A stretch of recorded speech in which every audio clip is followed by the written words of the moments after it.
So good day, I'm going to return demonstrate and perform assessing the hair, scalp, face, and nails. So definition is this involves a thorough and careful observations of the patient's hair, scalp, face, and nails in terms of their texture, thickness, shape, symmetry, and general appearance and condition. This helps us identify significant details and abnormalities related to these organs, which are of great help in providing us information about a person's overall health condition. Objectives: to observe and describe the general appearance of the patient's hair, scalp, face, and nails, to identify and assess any local or systemic health conditions related to these organs, and to document the overall assessment, differentiate the findings to what we know is normal, and identify the need for nursing intervention. And safety and security measure, proper hand hygiene, use the right tools and equipment, and always follow the right procedure. Wear proper or appropriate clothing. Then next is procedure preparations. Wash hands, introduce yourself to the client, and identify client's identity. Explain what you are going to do, why is it necessary, and how the client can cooperate, and provide privacy. Equipments, comb, tape measure, and gloves. So, assuming na naman ako nag-wash akong hands, I'm going to introduce myself to the client. May butang ma'am ako dahil student nurse karon ako sa SNAL Tours from Bukidnon State University College of Nursing. Pwede ba na ako maiba ng name, ma'am? Leslie Mines. Thank you, ma'am. Okay na kaya, ma'am, na kayo kailangan, ma'am. Ang procedure to na taguan sa imo karon, ma'am, is i-assess na ako imong buhok, imong ulo, o ang imong sa imong face. Thank you, ma'am. Then, sa procedure, so step 1, inquire if the client has any history of the following: recent use of hair dyes, rinses or curling or seasoning preparations, recent chemotherapy, presence of disease, lumps or bumps, itching, scaling or dandruff, loss of consciousness, dizziness, seizures, headache, facial pain, or injury.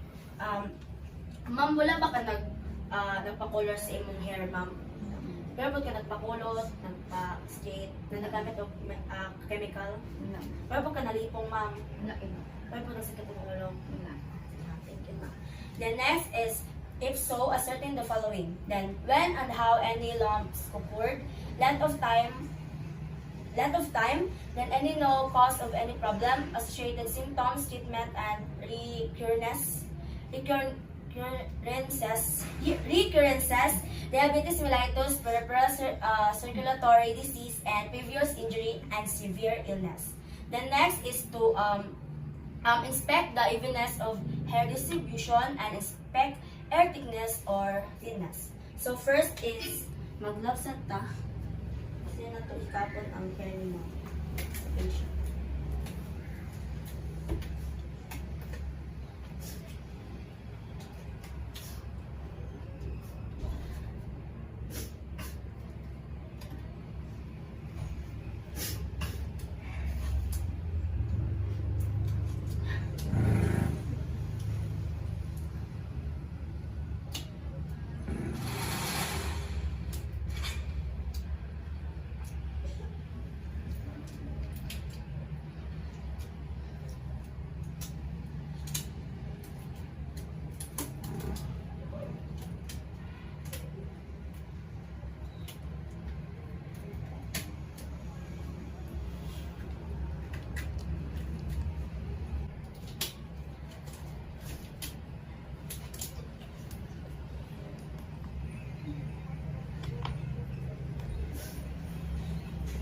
Next is note presence of infections or infestations by parting the hair in several areas and checking behind the ears and along the hairline and the neck.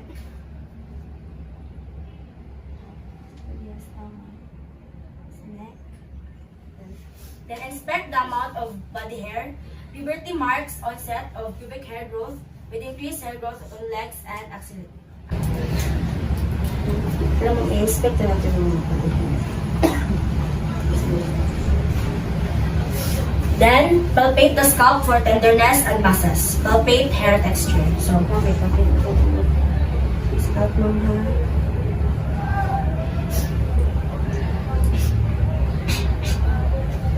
Then, Then inspect the skull for size, shape, and symmetry. Assess fontanelles and measure head circumference in newborns. So, inspect the hair. Then palpate the skull for nodules or masses and depressions. So, palpate is Then, use a gentle rotating motion with fingertips behind at the front and palpate down the midline. Then, palpate each side of the back. So, palpate na ito muna.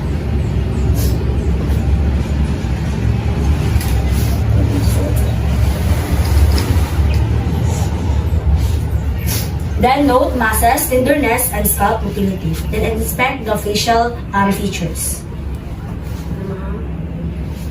Then inspect the eyes for edema and hollowness. Note symmetry of facial movements. The next is ask the client to elevate the eyebrows, frown or lower the eyebrows, close the eyes tightly, puff the cheeks, and smile and show teeth. So, ma, pinatipa sa akin yung eyebrow mo. Frown daw mo. And smile daw mo. Ipa-work yung cheeks mo. Tingnan si mama. The next, close mo din yung eyes, ma'am. Sige pa. Okay. The next is, palpate body structures or face and jaw. Note condition and symmetry, tenderness and muscle tone, and TMJ function.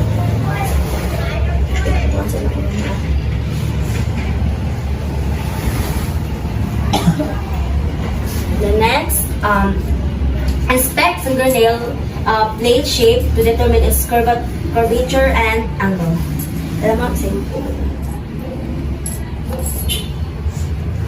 Then, inspect fingernail and toenail bed color. Then, inspect presence of focal or generalized abnormalities. Then, inspect tissues surrounding nails. Then, palpate fingernail and toenail texture.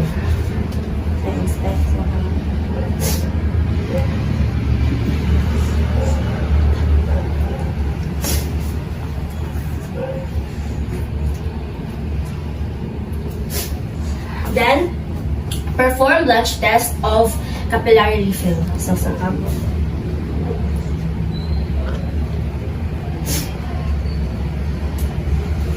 Then, press 2 or more nails between your thumb and index finger. Look for blanching and return of pink color to nail bed. So, nagkuha naman tayong isa. So,